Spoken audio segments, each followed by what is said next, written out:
देखिए होली का जश्न मनाया जा रहा है। बहुत सारे लोग हैं यहाँ पे। देखिए ये है आलोक जी। चल कहाँ रहा है जो जी नमस्कार सर।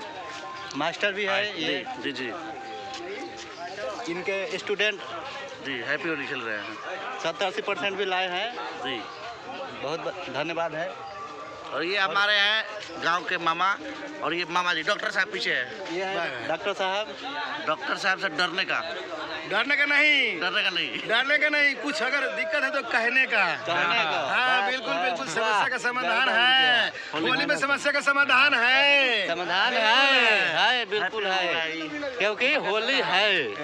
यहाँ पे देखिए यहाँ पे तमाम लोग इकट्ठा हुए हैं और प्रभाकर जी तो देखिए अपने माँ के साथ होली खेल रहे हैं। हमारे तमाम लोग इकट्ठा हुए हैं। आज होली के शुभ अवसर पे शाम का समय है, लगभग 5 बज रहा है। हम लोग यहाँ से छोटा सा एक कार्यक्रम है, गाना वाला बजेगा। यहाँ पे डीजे लगा हुआ है, छोटे छोटे बच्चे और यहाँ पे देखिए जो साइड में है डीजे बिट्टू इनका दुकान है विष्णु नाम और मोड़ा बाजार पे। और यहाँ पे सुबह टाइम देते हैं और शाम को।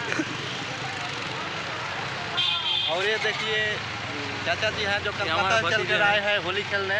होली का बहुत ही आनंददायक हुआ। ये सब कभी कभी मिलता है। तो खेला होई बे खेला होबे हाँ खेला होबे। और यहाँ पे देखिए बहुत सारे बच्चे हैं। इधर देखिए डीजे बाजने वाला है, चालू होने वाला है। यहाँ पे देखिए हैप्पी होली।